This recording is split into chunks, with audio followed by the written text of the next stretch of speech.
नमस्ते सबैजनालाई।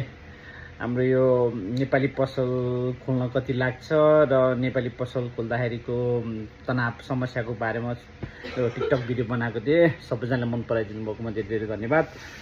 तपाईहरुको कमेन्टको रिप्लाई चाँडै दिनेछु। धेरैले क्वेशन चाहिँ के सोध्नु भएको छ भने रेस्टुरेन्ट खोल्न के कति लाग्छ भनेर, के गर्नुपर्छ भन्ने विषयमा धेरैले सोध्नु भएको छ। त्यसको पनि म चाँडै तपाईहरुलाई रिप्लाई दिनेछु। तर आज चाहिँ म तपाईहरुलाई यदि जापानमा अथवा कुनै पनि ठाउँमा तपाईले बिजनेस गर्ने प्लान गर्दै हुनुहुन्छ भने चाहिँ पार्टनरमा चाहिँ नो पार्टनर भन्नुहोस् है।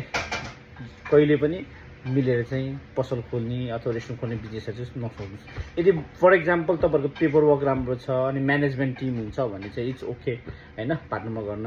तर एउटा सानो रेस्टुरेन्ट छ अनि दुईजना मिलेर चलाउने, तीनजना मिलेर चलाउने भने द्याट्स नट पोसिबल है। सक्सेस रेट एकदमै कम हुन्छ। किन भन्दाखेरि फर इक्जाम्पल एउटा रेस्टुरेन्ट दुईजनालाई मिलेर खोल्यो भने चाहिँ त्यहाँभित्र काम गर्ने सेफलाई एउटा पार्टनरले एउटा कुरा भन्छ, अर्को पार्टनरले अर्को कुरा भन्छ हैन।